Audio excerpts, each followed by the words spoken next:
आज हम स्टार्ट करने जा रहे हैं 12th क्लास का फिज़िक्स चैप्टर इलेक्ट्रोमैग्नेटिज्म।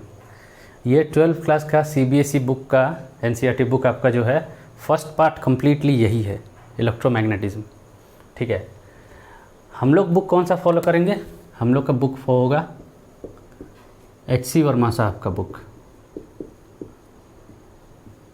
ये बुक बहुत अच्छा बुक है 12th क्लास के लड़कों के लिए, आपको पता ही होगा। इस बुक सीबीएसई बुक में जो कोर्स आपका है उससे बहुत ज़्यादा इसमें है, मतलब काफ़ी ज़्यादा है। तो इसको कवर कर लिए तो इफेक्टिवली आप सीबीएसई बुक पढ़ लिए। तो हम लोग का बुक यही होगा। मेरे को लगता है सीबीएसई से थोड़ा अच्छा बुक है ये, मेरे अपना पर्सनल ओपिनियन है, किसी को कुछ अलग लग सकता है। तो हम लोग एच.सी. वर्मा साहब का बुक फॉलो करेंगे, कॉन्सेप्ट ऑफ फिज़िक्स नाम है उसका। अब इलेक्ट्रोमैग्नेटिज्म जनरली आपका बुक में आपको अच्छे से देखेंगे तो ये 3 पार्ट में डिवाइडेड है। पहला क्या? इलेक्ट्रोस्टैटिक्स। यहाँ पे आप कूलम्स लॉ, गॉस लॉ ये सब वगैरह पढ़ते हैं। दूसरा है मैग्नेटोस्टैटिक्स, यहाँ पे पढ़ते हैं बायो-सेवर्ट लॉ, एम्पियर्स लॉ ये सब पढ़ते हैं। और तीसरा है इलेक्ट्रोडायनेमिक्स, जिसको आप इलेक्ट्रोमैग्नेटिक वेव्स भी कोई लिख देता है, लेकिन ये इलेक्ट्रोडायनेमिक्स 3 पार्ट में एक्चुअली डिवाइडेड है। अब पहला सवाल ये है, हमको 3 पार्ट में डिवाइड क्यों करना पड़ा? अरे यार, एक ही टॉपिक है इलेक्ट्रोमैग्नेटिज्म, एक ही साथ पढ़ लेते। न्यूटोनियन मैकेनिक्स तो आप 3 पार्ट में डिवाइड नहीं किए थे, या 2 पार्ट में भी नहीं किए थे। आप एक ही टॉपिक था, एक ही को पढ़ लिए, कहीं ऐसा डिवीज़न कुछ करना नहीं पड़ा। यहाँ क्यों डिवाइड करना पड़ रहा है? और ये डिवीज़न ऐसा नहीं है कि आपको पढ़ने में आसानी होगा। हाँ, पढ़ने में आसानी होगा बोल के डिवीज़न है, लेकिन ऐसा नहीं है कि ये डिवीज़न कुछ काम का नहीं है, बस कर दिए हैं, बस पढ़ने में आसानी होगा बोल के, ऐसा नहीं है। ये डिवीज़न आपको करना पड़ेगा। क्यों करना पड़ेगा? देखिए, वही सबको हमको पहले समझना है, ये डिवाइडेड 3 पार्ट में क्यों है। और वो ये क्यों का सवाल बहुत अच्छा मतलब बहुत इंपॉर्टेंट आंसर्स आपको ला के पहुँचाएगा। आपको बहुत कुछ समझ में आएगा इलेक्ट्रोमैग्नेटिज्म के बारे में, ये 3 पार्ट में क्यों डिवाइडेड है, और हर एक पार्ट में अलग अलग इक्वेशंस क्यों है और क्या करना है।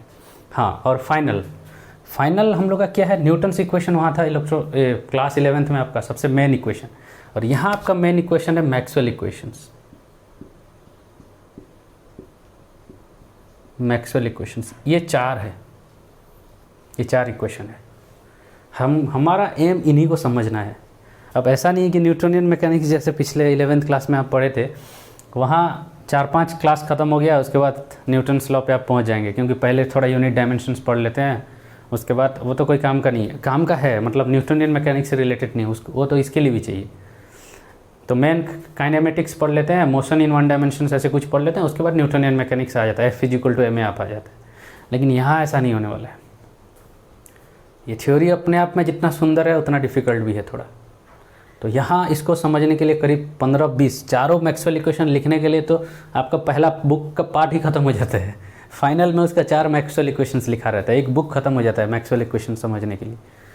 तो इसको हम लोग को समझना है। और 2 चीज़, इलेक्ट्रोडायनेमिक्स करने के लिए आपको कैलकुलस बहुत अच्छे से आना चाहिए, और कोऑर्डिनेट सिस्टम के बारे में आपको अच्छे से पता होना चाहिए, क्योंकि यहाँ सब फोर्स कैलकुलेट करना है, एक्स कंपोनेंट, वाई कंपोनेंट, वो तो न्यूटोनियन मैकेनिक्स में भी करते थे, लेकिन कोई बात नहीं, वो तो आता होगा। लेकिन कैलकुलस न्यूटोनियन मैकेनिक्स से और ज़्यादा चाहिए यहाँ नहीं तो नहीं चलने वाला है। तो आप कैलकुलस में अच्छे से स्ट्रॉन्ग रहिए। नहीं है तो मेरा वीडियोज़ में अपलोड किया हूँ, कैलकुलस इंटीग्रेशंस कैसे करते हैं, डिफरेंशिएशंस कैसे करते हैं, सब आप देखिए उसको जाके। और मैं वैसे ही पढ़ाया हूँ जैसे फिज़िक्स में ज़रूरत होता है। तो ये बैकग्राउंड क्या क्या चाहिए ख़त्म हो गया। अभी मेन पार्ट हम लोग का क्या है, समझना है कि ये 3 पार्ट में क्यों डिवाइडेड है। लेकिन वो भी थोड़ा टाइम लग जाएगा, ऐसा नहीं है कि 5 मिनट में समझ जाएंगे। तो हम लोग का एम वही है, 3 पार्ट में क्यों डिवाइडेड है। फाइनली हम उस पर पहुँचेंगे आज का वीडियो में, मे बी नेक्स्ट वीडियो हो सकता है। तो हाँ, इलेक्ट्रोमैग्नेटिज्म। तो पहला 2 चीज़, पहला अभी एक ये एसाइड जैसा मान लीजिए, हम लोग क्यों पढ़ना चाहते हैं इसको। सबसे पहला चीज़,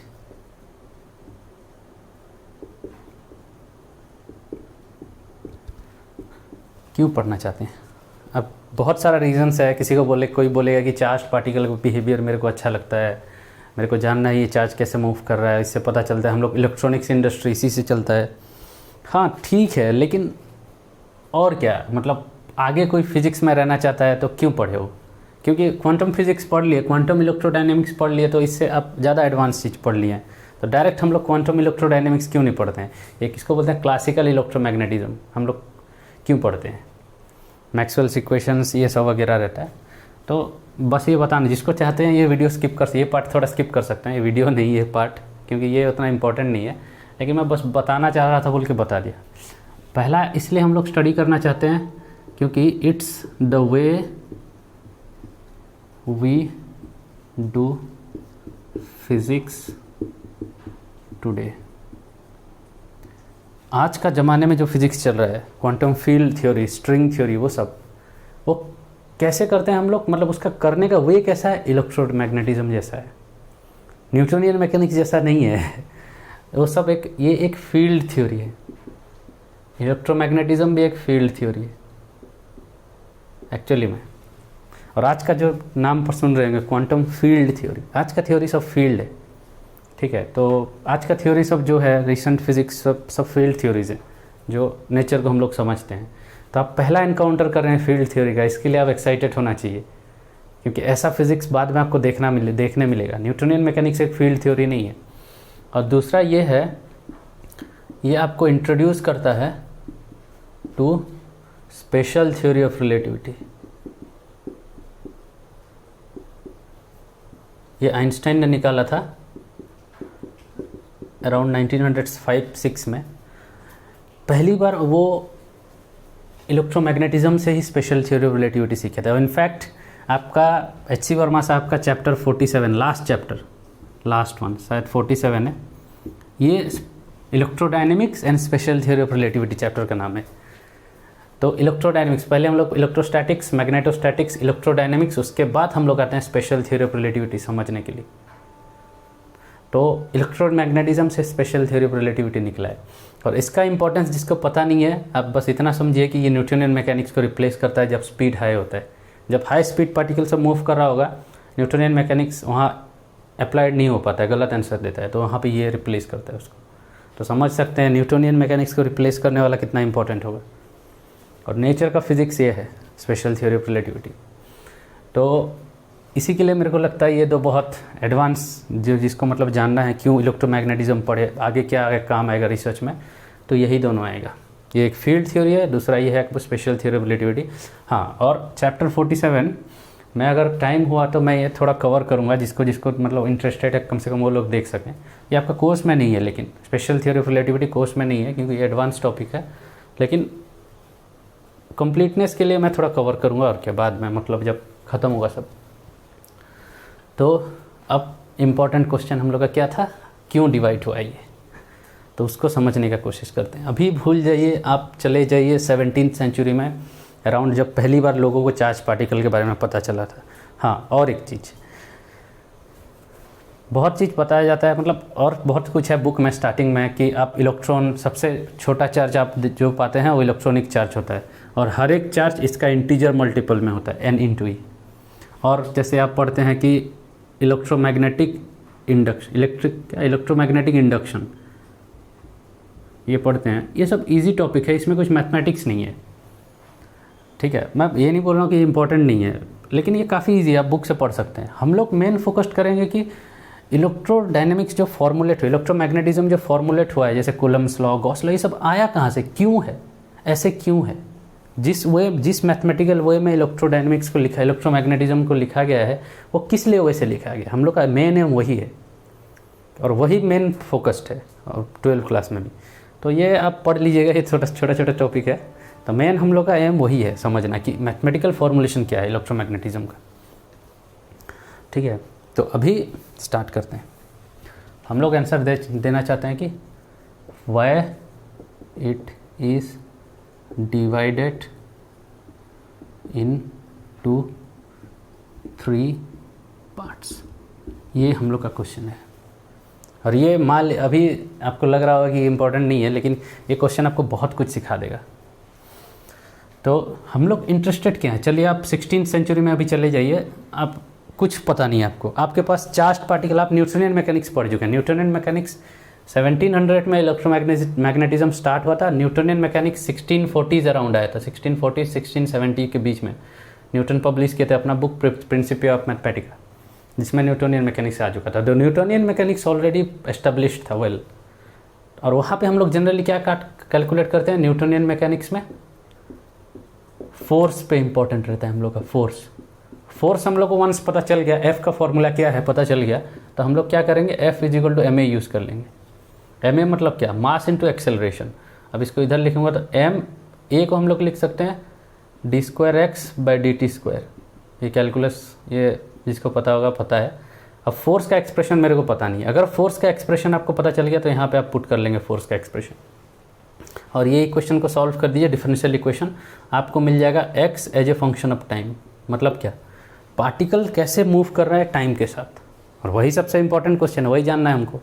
पार्टिकल कहाँ रहेगा कुछ देर बाद, उसका स्पीड क्या रहेगा, इसको डिफरेंशिएट कर दीजिए आपको स्पीड मिल जाएगा। एक्सेलरेशन क्या होगा, इसको 2 बार डिफरेंशिएट कर दीजिए एक्सेलरेशन मिल जाएगा, तो आपको सब पता चले। काइनेटिक एनर्जी क्या होगा, मास इंटू इसका स्पीड यहाँ से मिल जाएगा, मल्टीप्लाई कर दीजिए, वी स्क्वायर कर दीजिए, हाफ डिवाइड कर दीजिए। तो ये आपको पता चल गया तो सब पता चल गया। ये हम लोग का डायनेमिकल वेरिएबल बोलते हैं। आपको X as a function of time निकालना है, और उसके लिए आपको क्या चाहिए, फोर्स चाहिए। इसीलिए न्यूटनियन मैकेनिक्स में खाली फोर्स निकालना सबसे मेन एम रहता है, उसके बाद आधा जॉब तो आपका हो ही है, फोर्स निकाल ली। तो यहाँ भी वही है, हम लोग का लॉज ऑफ मोशन को समझने के लिए यही इक्वेशन यूज़ करेंगे। अब देखिए कूलम्स लॉ फिर क्या है, ये अगर है तो वही मेरे साथ बने रहिए, समझ में आ जाएगा क्या है। ये इक्वेशन यहाँ यूज़ होता है, इसीलिए इसका नाम क्लासिकल इलेक्ट्रोडायनेमिक्स है। छोड़िए, मैं ज़्यादा ये सब बात नहीं करूँगा, फिर कॉम्प्लिकेटेड हो जाएगा चीज़। तो डिस्टिंक्शंस हमको समझ में आएगा, कूलम्स लॉ क्या बताता है और वो क्यों यूज़ होता है। तो मेन एम हम लोग का फोर्स कैलकुलेट करना है। किसके बीच में फोर्स, चार्ज पार्टिकल के बीच में फोर्स। तो अभी आप बच्चे हैं, मतलब मान लीजिए 1700 सेंचुरी में आप गए और आप क्या किए, हाँ मेरे को फोर्स चाहिए, तो मैं सब अभी तक इलेक्ट्रोडायनेमिक्स इलेक्ट्रोमैग्नेटिज्म, मैं बार बार इलेक्ट्रोडायनेमिक्स बोल दे रहा हूँ, लेकिन इलेक्ट्रोमैग्नेटिज्म समझिए को स्टार्ट कर रहे हैं हम लोग। तो क्या किया, आपको पता है हम न्यूटनियन मैकेनिक्स में फोर्स कैलकुलेट कर लिया तो सब कुछ हो जाएगा। तो चलिए फोर्स कैलकुलेट करते हैं। क्या किए, आप यहाँ पे खड़े हो गए, यहाँ पे आप खड़े हो गए और आप एक कोऑर्डिनेट सिस्टम बनाए। ये एक्स कंपोनेंट है, ये वाई कंपोनेंट है, ये जेड कंपोनेंट है। अब आप देखें कि यहाँ एक चार्ज पार्टिकल Q1 है, यहाँ एक चार्ज पार्टिकल Q2 है, ऐसे n पार्टिकल्स है मान लीजिए। मैं सब तो ड्रॉ नहीं कर रहा हूँ। इसका पोजीशन वेक्टर है R1 और इसका पोजीशन वेक्टर है R2। ये आपका मान लीजिए यहाँ पे Q3 है, ऐसे बहुत सारा है। इसका R3 पोजीशन वेक्टर होगा। ऐसे एक चार्ज बॉडी है, बॉडी मतलब कंटिन्यूस बॉडी, यहाँ से पॉइंट सब है यहाँ पे। और आप जानना चाहते हैं ये सब चार्ज के लिए, यहाँ एक आप पॉइंट चार्ज लेके आए Q चार्ज, जिसका चार्ज कैपिटल Q है, इसके ऊपर कितना फोर्स पड़ेगा। तब आपको फोर्स वन से अगर कैलकुलेट कर लिए तो आपको पता चल जाएगा कि क्या करना है। समझ में आया, मतलब यहाँ पे आप फोर्स पुट कर लेंगे, इसके बाद इक्वेशन सॉल्व कीजिए और टाइम के साथ ये चार्ज पार्टिकल कहाँ कहाँ मूव करेगा आपको पता चल। सो वंस अगर फोर्स आपको पता चल गया तो आप सब कुछ कर लेंगे। तो अभी आप बोलेंगे चलिए मैं फोर्स कैलकुलेट करता हूँ। अब आपका सबसे बड़ा सवाल है कि फोर्स क्या होगा, what is the force due to these charges, point charges Q1 Q2 Q3 Q4 ऐसे n चार्जेस है ऑन Q। तभी जाके आप Q का डायनेमिक्स को कैसे मूव करेगा Q बता सकते हैं, फोर्स अगर बता दिए तो। अब सवाल तो आप कर लिए ये फोर्स क्या होगा, लेकिन सबसे बड़ा क्वेश्चन है इसका आंसर आप दे सकते हैं क्या, वही मेरे को देखना है। अभी आंसर दे सकते हैं। देखिए जब भी आप कुछ सवाल कर रहे हैं, कोई थ्योरी नया स्टार्ट करें, कोई कल फ्यूचर में रिसर्च लाइन में जाएगा या कहीं, तो सबसे बड़ा सवाल आपका होना चाहिए, आपका क्वेश्चन ऐसा होना चाहिए ताकि वो इजी इनफ हो, आप उसका आंसर दे सकें। इतना इजी तो होना चाहिए, लेकिन डिफ़िकल्ट इनफ होना चाहिए कि आप उससे कुछ सीख सकें। तो सही क्वेश्चन करना भी बहुत इंपॉर्टेंट है। और ये सबसे जनरल क्वेश्चन आप पूछ ले, और कुछ है नहीं, ये समझ गए तो सब समझ गए, होल इलेक्ट्रोडायनेमिक, होल इलेक्ट्रोमैग्नेटिज्म, और कुछ है नहीं। फोर्स कैलकुलेट कर लिया, न्यूटन इक्वेशन में पुट कर दीजिए, टाइम के साथ ये कैसे चेंज होगा इसका पोजीशन समझ गए। लेकिन उसके लिए फोर्स और कुछ जनरल सिचुएशन नहीं। आप सबसे जनरल सवाल मेरे को पूछ लिए हैं, इससे ज़्यादा जनरल सिचुएशन कहीं है ही नहीं, ये सबसे जनरल सिचुएशन है। और आपका क्वेश्चन ऐसा होना चाहिए आप उसका आंसर दे सकें, और रिमार्केबली इसका आंसर आप दे लेंगे, दे सकते हैं इलेक्ट्रोमैग्नेटिज्म में। और ये आपको सरप्राइज़ नहीं लगता होगा, लेकिन जो थोड़ा एडवांस फिज़िक्स पढ़ता है, मतलब काफ़ी थोड़ा एडवांस होगा, वो सरप्राइज़ हो जाएगा कि ऐसा क्या चीज़ है जो इतना जनरल क्वेश्चन का आंसर दे सकते हैं। जनरली ऐसा क्वेश्चन का आंसर आप नहीं दे सकते। मान लीजिए ये प्रोटॉन्स न्यूट्रॉन्स, प्रोटॉन न्यूट्रॉन्स, एक न्यूक्लियस होता है और यहाँ एक प्रोटॉन आता, तो मैं पूछता कि ये सब प्रोटॉन के लिए इसके ऊपर कितना फोर्स पड़ रहा है, आप नहीं कैलकुलेट कर सकते हैं। यहाँ जैसे मैं वही सेम सवाल किया हूँ, बस यहाँ चार्ज है, वहाँ चार्ज नहीं होता, न्यूक्लियर फोर्स कितना पड़ रहा है मैं अगर बोलूँ तो चार्ज उसमें कुछ फ़र्क नहीं पड़ता है। मैं न्यूक्लियर फोर्स के बारे में पूछूँ, यहाँ एक प्रोटॉन न्यूक्लियस है, यहाँ first nucleus, second nucleus, third nucleus, और यहाँ एक ला के first proton, second neutron, proton neutron ऐसे डिस्ट्रीब्यूट है, और यहाँ ला के एक प्रोटॉन रख दिया, तो उसके ऊपर कितना फोर्स पड़ेगा वो आप नहीं न्यूक्लियर फोर्स कितना पड़ेगा नहीं कैलकुलेट कर सकते। और लेकिन इलेक्ट्रोमैग्नेटिक फोर्स कितना पड़ेगा आप कैलकुलेट कर लें, मतलब ये इलेक्ट्रिक फोर्स। तो ऐसा कुछ तो होगा इलेक्ट्रोमैग्नेटिज्म में स्पेशल चीज़ जो ये अलाउ कर रहा है आपको कैलकुलेट करने का, और वो स्पेशल चीज़ क्या है, सुपरपोजिशन प्रिंसिपल।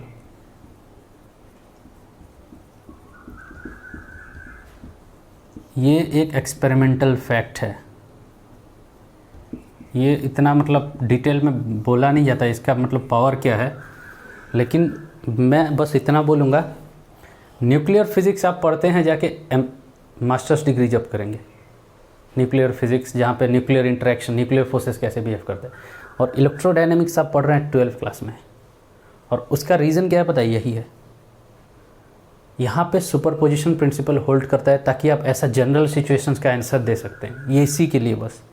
ये अगर होल्ड नहीं करता तो आप ये थ्योरी भी मास्टर्स में ही पढ़ते जाके, मास्टर डिग्री जब करते हैं।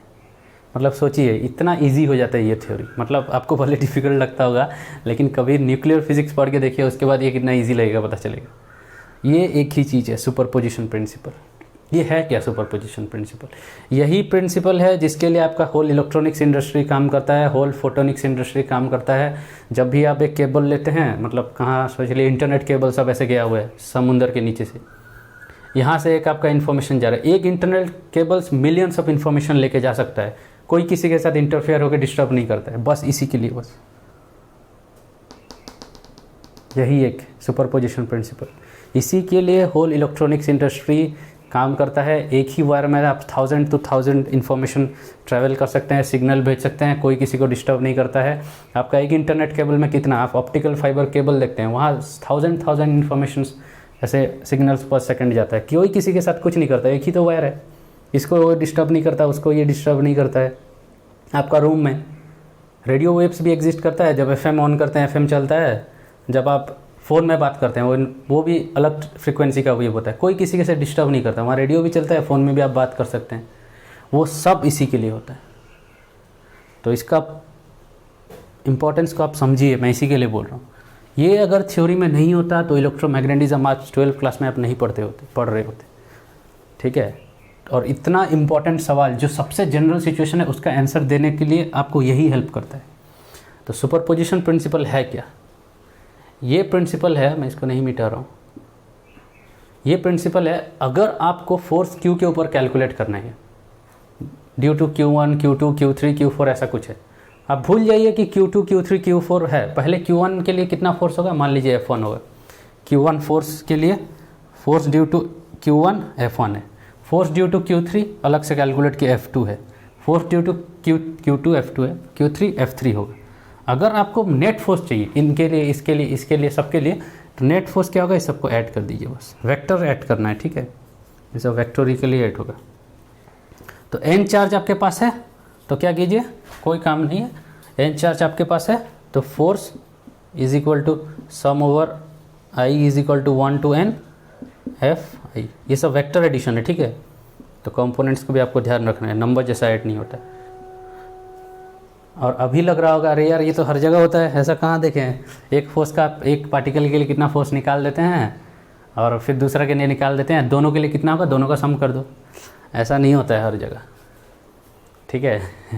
अगर ये एक न्यूक्लियर फोर्स के बारे में बात कर रहे होंगे, यहाँ एक प्रोटॉन है उसके लिए फोर्स कैलकुलेट कर दिए, उसके बाद अलग सा प्रोटॉन के लिए फोर्स कैलकुलेट कर दिया और दोनों को रख दिए ना, दोनों के लिए फोर्स क्या होगा, सम दोनों का कर देंगे, नहीं होगा वो। तो ऐसा नहीं होता है, गारंटेड मत लीजिए सुपरपोजिशन प्रिंसिपल को, मैं वही बताना चाह रहा हूँ। बस दो ही, मेरे को लगता है दो ही मतलब फोर्सेस है जो इसको मतलब मानते हैं। एक है इलेक्ट्रोमैग्नेटिज्म, दूसरा है ग्रेविटी।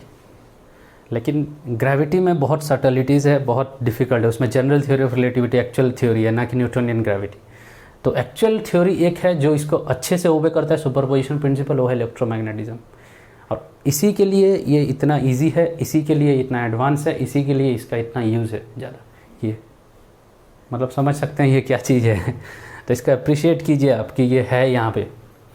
तो अभी आपका सवाल क्या हो गया, भूल जाइए, मेरे को 3 पार्ट के लिए नहीं चाहिए, मेरे को मतलब 3 पार्ट नहीं, सॉरी, तीनों के लिए नहीं चाहिए फोर्स क्या। मैं अगर एक का और इसका फोर्स मेरे को पता चल गया तो वही फॉर्मूला होगा इसका भी उसका, इसका उसके बाद ऐड कर लूँगा मैं।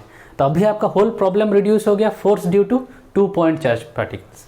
अब नहीं चाहिए ऐसा बहुत सारा n पार्टिकल्स होगा उसके वजह से क्या फोर्स होगा। तो आपका प्रॉब्लम किस में जाके रिड्यूस हो गया, what is the force between 2 point charges. तो आपका प्रॉब्लम कहाँ से कहाँ आ गया, देखिए अभी आपका प्रॉब्लम आ गया, ये जान लिए तो फोर्स बिटवीन को मैं ऐसे लिख देता हूँ कभी कभी, ठीक है, 2 पॉइंट चार्जेस, ये आपको पता चल गया। तो आप क्या करेंगे, एक पॉइंट ये दोनों पॉइंट के बीच में निकालेंगे, उसके बाद ये दोनों सुपरपोजिशन प्रिंसिपल आपको अलाउ करेगा ऐड करने के लिए, ऐड कर दीजिए, ख़त्म काम। फोर्स पता चल गया, न्यूटन इक्वेशन के इधर पुट कर दीजिए, X as a function of time निकाल लीजिए, X as a function of time मतलब ये कैसे मूव करेगा, काम ख़त्म हो गया। तो अब आप बड़े खुश हो रहे होंगे, ये निकाल लेंगे तो हो गया फोर्स बिटवीन 2 पॉइंट चार्जेस। और ये कूलम्स लॉ देता है, नहीं इतना आसान नहीं है। इतना आसान होता तो एक चैप्टर में ही ख़त्म हो जाता फिज़िक्स। तो नेचर हमेशा चीज़ों को प्रॉब्लम क्रिएट करके ही रखता है। तो अभी force between 2 point charge particle, यहाँ फिर एक हम लोग प्रॉब्लम में फंस गए। हम लोग का प्रॉब्लम कहाँ के रिड्यूस हुआ है, देखिए कुछ तो मिटाने को है नहीं, चलिए यहाँ पे मैं मिटा देता हूँ। हम लोग का प्रॉब्लम आके रिड्यूस हुआ है यहाँ पे आके ये सब भूल जाइए। अभी हम लोग को जानना है बस एक ही पॉइंट चार्ज है ये, और कुछ ज़रूरत नहीं है, एक ही पॉइंट चार्ज है। आप यहाँ खड़े हैं, यहाँ एक पॉइंट चार्ज Q1 है, और Q1 क्या लिखना, Q है, और ये कैपिटल Q है, और इसका पोजीशन है मान लीजिए कैपिटल R। आप यहाँ से देख रहे हैं, तो मेरे को चाहिए, और इसका ये कितना होगा, जिसको कैलकुलेशन आता होगा, ये कितना होगा, दिस R1 प्लस इसका मान लीजिए R है, R1 plus R is equal to R, triangle law of addition से, दैट इम्प्लाइज स्मॉल r क्या होगा, R माइनस R1। तो इसको लिख सकते हैं ये R माइनस R1, और ऐसे सोच सकते हैं ये final minus initial, final position minus initial position. ये मैं ऊपर लाइन दे रहा हूँ मतलब वेक्टर साइन है। तो अभी ये दोनों के बीच आपको पता चल गया। हाँ, मैं आपको ये भी बताया हूँ कोऑर्डिनेट सिस्टम कैसे सेटअप करना है, इससे पहले नहीं, मतलब क्लास 11th का लेक्चर सब अपलोडेड है मेरा उसमें। तो आपको पता होना चाहिए कोऑर्डिनेट सिस्टम कहाँ है और अच्छे तरह से कैसे सेटअप करें। तो वो छोड़िए, अभी मेन सवाल है कि हम लोग को ये दोनों पॉइंट के चार्जेस के बीच में फोर्स निकालना है। वो निकाल लिए तो सब कुछ हो जाएगा। तो कैसे, यहाँ एक प्रॉब्लम क्या आ जाता है, सबसे बड़ा प्रॉब्लम कि लोग ऑब्जर्व किए, अभी समझ में आ जाएगा क्यों 3 पार्ट में डिवाइड है। सब कुछ डिपेंड करता है एक सोर्स, मान लीजिए इसको मैं कैपिटल क्यों नहीं लिखता हूँ, मैं इसको कैपिटल क्यों लिखता हूँ, सोर्स चार्ज को बड़ा लिखने से चलता है, और ये छोटा चार्ज है, ठीक है, कोई फ़र्क नहीं पड़ता है, ठीक है। अगर मैं ये चार्ज को मूव कर रहा हूँ तो इसके ऊपर फोर्स अलग होता है, नहीं मूव कर रहा हूँ इसके ऊपर फोर्स अलग होता है। अगर मूव कर रहा हूँ कांस्टेंट वेलोसिटी से, इसके ऊपर जो फोर्स पड़ेगा, अगर एक्सेलरेट कर रहा हूँ वही सेम मूव नहीं, मतलब हिला रहा हूँ, फिर भी इसके ऊपर अलग फोर्स पड़ेगा। मतलब इसमें 3 केस होता है, मैं वही देखिए, इफ़ Q मतलब सोर्स चार्ज, ये बड़ा charge, etch at rest, that implies small q, that implies कौन सा फोर्स पड़ता है, only electric force on small q। अगर q रेस्ट है, थोड़ा सा भी मूव नहीं कर रहा है, अभी मैं कुछ बोला नहीं था मूव कर रहा है कि नहीं, मूव भी कर सकता है वो दोनों। तो अगर मूव कर रहा है तो उसके ऊपर खाली इलेक्ट्रिक फोर्स पड़ेगा। If q is moving at constant velocity, speed नहीं, अच्छे से देखिए, कांस्टेंट वेलोसिटी, स्पीड नहीं बोल रहा हूँ पहले से, ये कांस्टेंट स्पीड नहीं है, वेलोसिटी है। मतलब सेम स्पीड में से डायरेक्शन चेंज कर रहा है तभी फ़र्क पड़ेगा। तो constant velocity that implies only, मतलब both electric and magnetic force. Electric force तो हमेशा रहेगा, अगर मूव कर रहा है ये चार्ज पार्टिकल तो मैग्नेटिक फोर्स भी पड़ता है। अभी अगर चार्ज पार्टिकल एक्सेलरेट कर रहा है, क्यू इज एक्सेलरेटिंग, मतलब कांस्टेंट स्पीड से नहीं, स्पीड भी उसका चेंज हो रहा है। दैट इम्प्लाइज क्या पड़ता है, यहाँ मैं जगह है लिख देता हूँ, टाइम डिपेंडेंट को ऐसे लिखता हूँ, इलेक्ट्रिक एंड मैग्नेटिक फोर्स। मतलब जो फोर्स पड़ेगा वो टाइम के ऊपर डिपेंड करेगा, कभी ज़्यादा पड़ रहा है, कभी कम पड़ रहा है, कभी इलेक्ट्रिक फोर्स ज़्यादा हो जा रहा है, कभी मैग्नेटिक फोर्स ज़्यादा हो जा रहा है। तो अभी 3 सिचुएशन आ गया। अब समझ में आ रहा है ना क्यों 3 पार्ट में डिवाइडेड है। 3 सिचुएशन आपके सामने खड़ा होकर आ गया।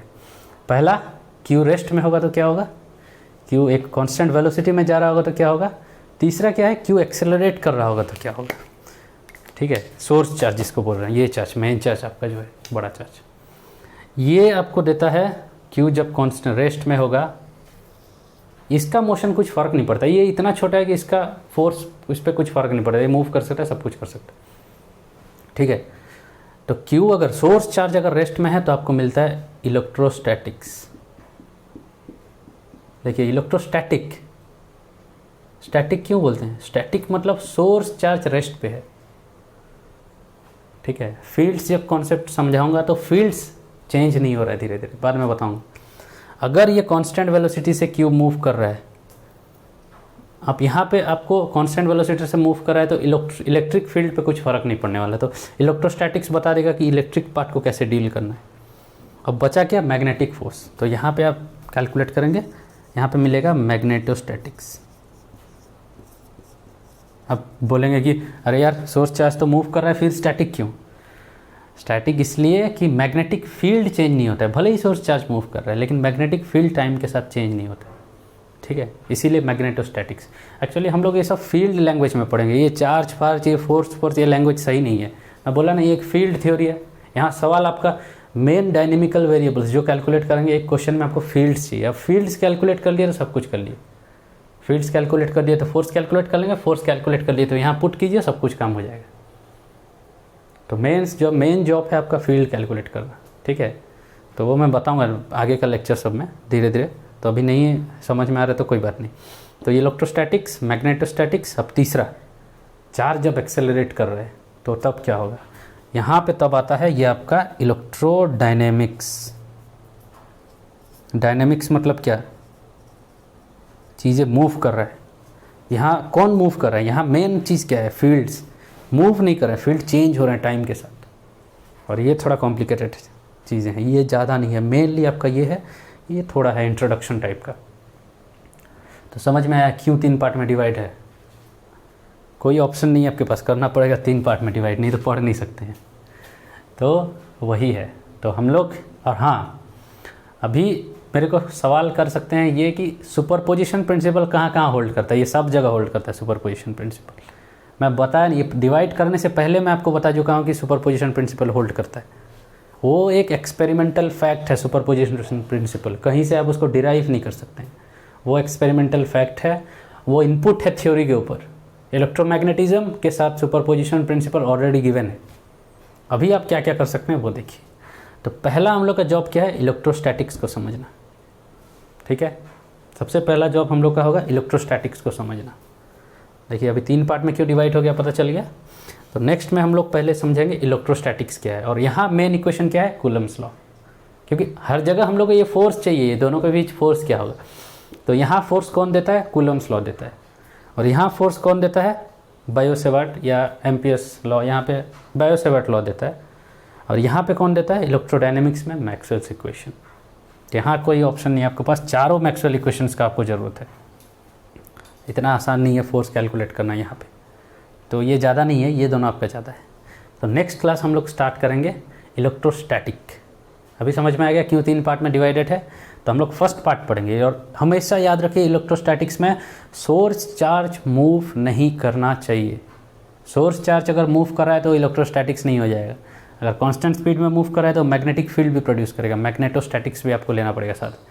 अगर वो एक्सेलरेट कर रहा है तो तब भूल जाइए इलेक्ट्रोडायनेमिक्स पूरा, चारों मैक्सवेल्स इक्वेशन ज़रूरत है। तो हम लोग पढ़ेंगे इलेक्ट्रोस्टैटिक्स नेक्स्ट क्लास में, ठीक है।